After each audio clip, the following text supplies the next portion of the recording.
Le débat du Grand Direct ce soir, en attendant dans quelques heures à Washington, le discours de Barack Obama sur la stratégie qu'il compte mettre en œuvre pour venir à bout de l'État islamique. On a déjà eu quelques indications, on va en parler.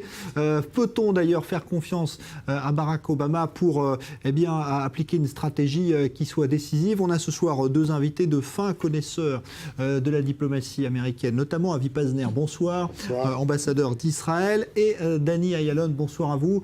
Vous avez été justement ambassadeur d'Israël aux États-Unis, donc ça tombe bien que vous soyez là pour évoquer cette diplomatie américaine qui n'est pas toujours très facile à comprendre vu du Moyen-Orient. Ça aussi, c'est un des faits qui caractérise, on va dire, la présidence Obama. Et d'abord, on va demander l'avis que vous avez donné vous-même aujourd'hui via le site internet i24news.tv à une question simple qui vous était posée. Faites-vous confiance finalement à Barack Obama pour venir à bout de l'État islamique? On regarde tout de suite ce que ça donne en termes de chiffres avec tout de suite Daniel Ziri. Bonsoir.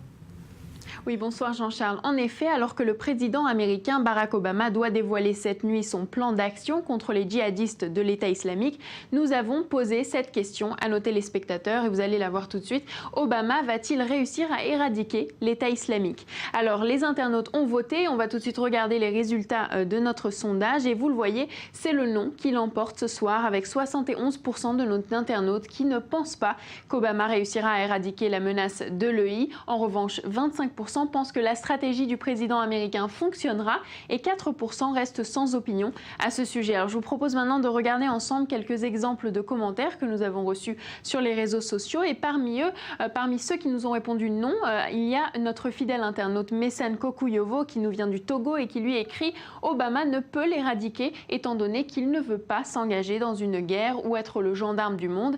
Mais il ajoute que pour Obama, prendre seul l'initiative de faire cette guerre entacherait sa réputation d'homme de paix, d'où l'idée d'une coalition de pays pour affaiblir l'État islamique. Et puis on a aussi Lauriane Boucher qui, elle, nous dit « Les États-Unis essayent d'éradiquer l'État islamique depuis plus d'un mois avec des frappes aériennes. S'ils ne commencent pas une invasion terrestre, je ne vois pas en quoi les choses vont changer, dit-elle. Selon elle, pour en finir vraiment, il faut être sur le terrain. » Et puis parmi les internautes qui nous ont répondu oui, il y a Olivier d'Almeida et lui nous dit que quoi qu'il se passe et peu importe la stratégie, les États-Unis et les pays qui feraient partie de cette coalition d'Obama ont intérêt à éradiquer les djihadistes car ce sont les puissances occidentales qui sont visées. Et puis ensuite, Alexandre Durand, qui lui aussi partage cet avis, nous répond avec la coalition d'Obama et Kerry qui sont en train d'établir, eh bien, les jours de l'État islamique, selon lui, sont comptés. Il dit qu'il ne faut pas oublier que même s'ils font beaucoup de bruit, les djihadistes ne sont pas très nombreux et ils ne tiendront pas le coup face à une coalition menée par les États-Unis.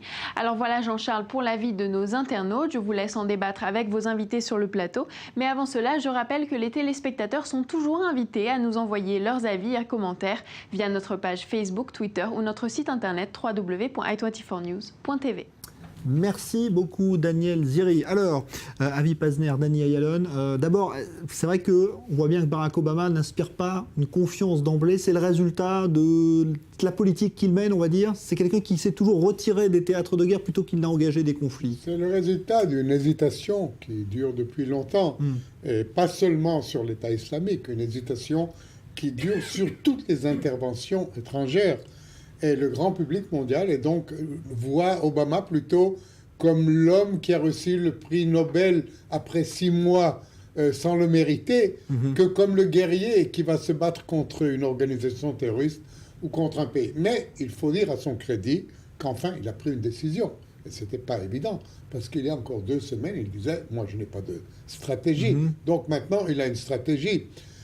Je ne serais pas surpris par cette stratégie. Qu'est-ce que ça veut dire cette stratégie ? C'est vraiment bâtir une coalition de beaucoup de pays.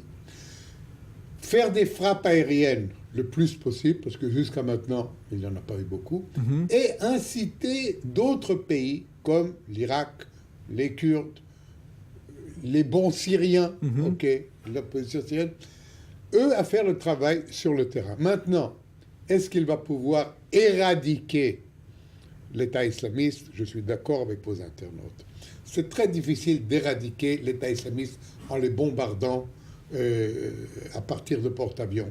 Même nous avons vu comme il était difficile de vaincre le Hamas seulement avec des opérations aériennes et il faut toujours le faire suivre par des opérations terrestres. Mais je dis que quand même, c'est mieux que ce qu'il a fait jusqu'à maintenant, qui n'était absolument pas grand-chose. Alors, Daniel Yalon, est-ce que vous faites confiance, vous, à Barack Obama pour vaincre l'État islamique? C'est une très bonne question. Je ne crois pas que le public américain a confiance en lui, puisqu'on a vu aujourd'hui les statistiques. Comme l'a dit l'ambassadeur Pazner, il n'était pas focusé. Il a fait beaucoup d'erreurs. On l'a vu, après que l'ambassadeur américain a été tué en Libye, il n'y a pas eu de représailles. On l'a vu aussi en Russie, avec les Russes en Ukraine et en Crimée. Napoléon, à l'époque, a dit que s'il faut choisir entre être un ami dans une coalition ou se combattre contre une coalition, il vaut mieux se combattre. C'était vrai pour Austerlitz, mais pas pour Waterloo. Mais dans ce cas, je ne suis pas sûr qu'une coalition arrivera à mener une coalition d'un côté avec l'Iran et la Syrie et la Turquie et le Qatar. Il faut voir où ça va. Je ne crois pas qu'il y a une vraie stratégie, parce que lorsque le président Obama dit à l'avance qu'il n'y aura pas d'attaque terrestre américaine, eh bien, ça affaiblit forcément la force de dissuasion. Comme l'a dit l'ambassadeur Pazner, de l'air, on ne peut pas amener à des résultats définitifs et absolus. Et se baser sur une coalition avec la Ligue arabe, ce sont plus des paroles, mais il faudra plus de faits pour voir une vraie stratégie et de vrais buts. Alors, on va dire l'une des choses importantes que va dévoiler Barack Obama, qu'on a déjà un peu lu dans la presse américaine ce matin, c'est donc qu'il va bombarder finalement la Syrie aussi, de manière un peu plus forte, mais pas les forces d'Assad évidemment, l'État islamique en Syrie. Donc ça veut dire quoi? Qu'il va y avoir une sorte d'agrément qui aurait déjà été conclu peut-être avec Assad pour dire finalement on va attaquer de chez vous, vous ne nous attaquerez pas en retour? Sur ce point, Jean-Charles, je crois qu'il nous faudra attendre l'événement, c'est-à-dire le discours d'Obama, car moi je ne sais pas, peut-être que l'ambassadeur Ayalon est mieux informé sur ce qui se passe à la Maison-Blanche et si vraiment la Syrie aussi, au territoire syrien, pas la Syrie, si le territoire syrien va être attaqué. Mais là, vous soulevez une question importante, parce que l'État islamique, c'est pas seulement en Irak et en Syrie. C'est vrai que là-bas, ils ont pris du territoire. L'État islamique, il est partout aujourd'hui. Comme Al-Qaïda était partout, et comme Al-Qaïda est encore partout, Al-Nusrat est encore partout. C'est-à-dire, toutes ces mouvances islamistes, elles sont partout. Par exemple, moi, personnellement, je suis inquiet de ce qui se passe en Jordanie. J'ai vu en Jordanie, à Rabat Amon, à Amman, c'est-à-dire dans la capitale, j'ai vu les drapeaux noirs de l'État islamiste dans des défilés.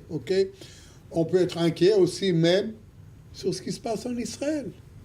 Il y a des islamistes à Jérusalem-Est, à Nazareth. C'est-à-dire, c'est une organisation terroriste, mais c'est beaucoup plus qu'une organisation terroriste. C'est une idéologie terroriste. Et c'est pour ça que tout le monde est assez sceptique. Vous voyez, vos internautes n'y croient pas.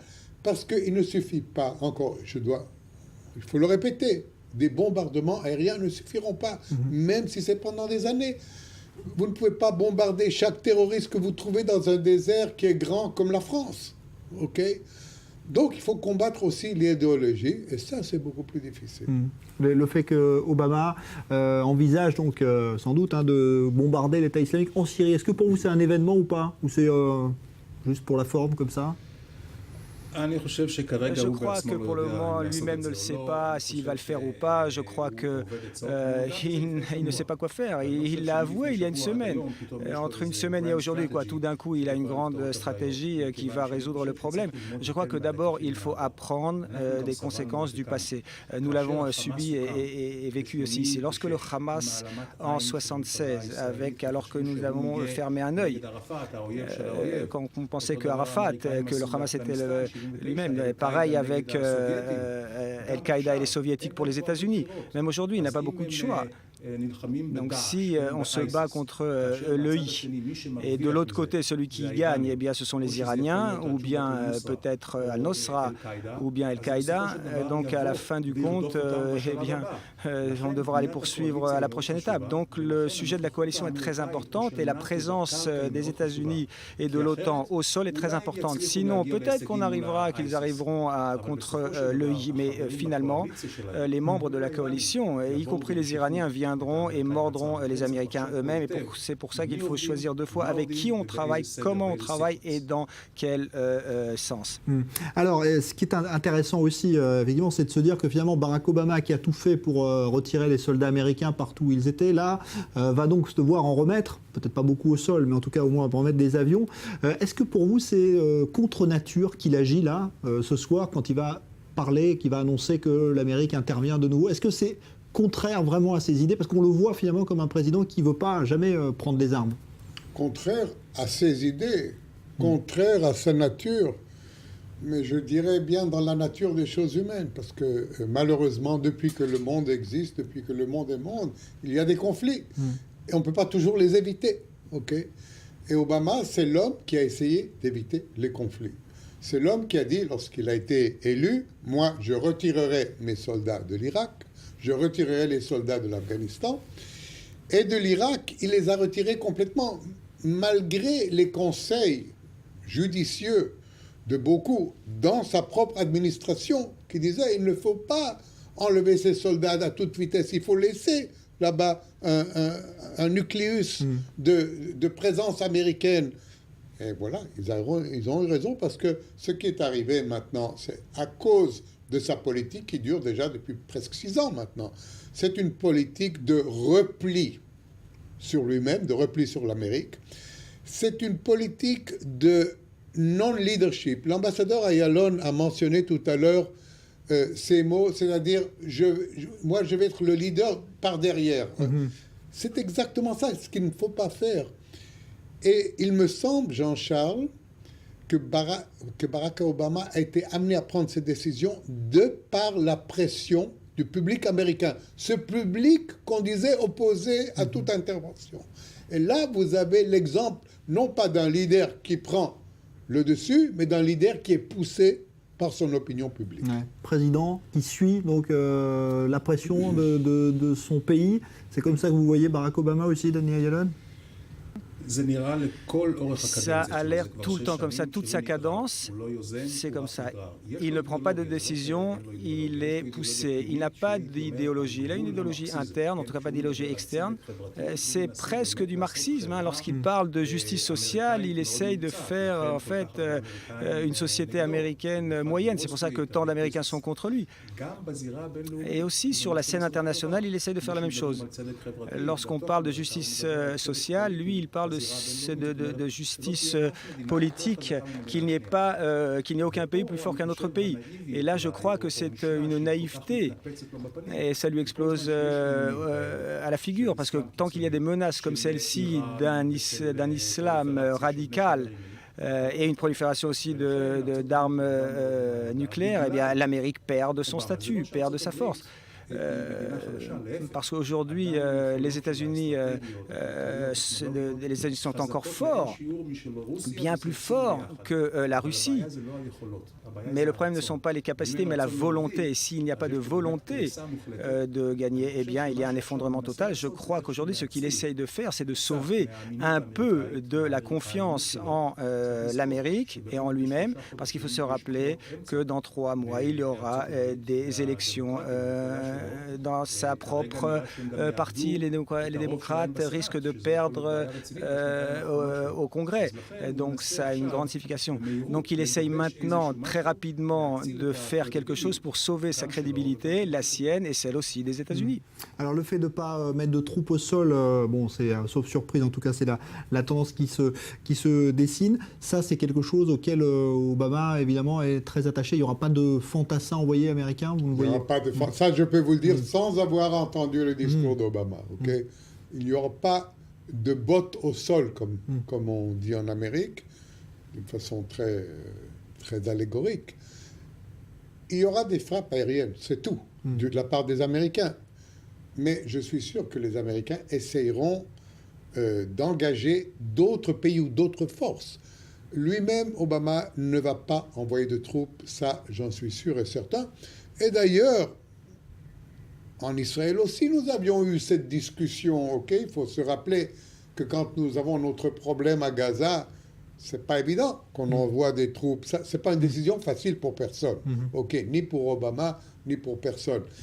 Mais chez nous, du moins, il y a eu cette décision de faire quelque chose aussi. Alors, il y en a qui disent c'est pas assez, il y en a qui disent c'est trop, mais de faire quelque chose parce que sans ça, on serait arrivé à rien. Obama, s'il n'envoie pas de troupes au sol, ça va prendre des années et des années de combat, de bombardement aérien pour arriver à un résultat quelconque. Voilà, ça c'est pas évidemment très optimiste, mais effectivement c'est un point qu'il faut envisager. Merci Avi Pazner, merci Danny Ayalon. Voilà donc pour ce discours d'Obama qui aura lieu dans quelques heures. Maintenant on sera fixé, mais enfin on a déjà vu les grandes lignes grâce à vous deux. Merci. Donc dans un instant l'invité, on restera dans le terrorisme. C'est un magistrat français qui sera avec nous, David Bénichou. À tout de suite.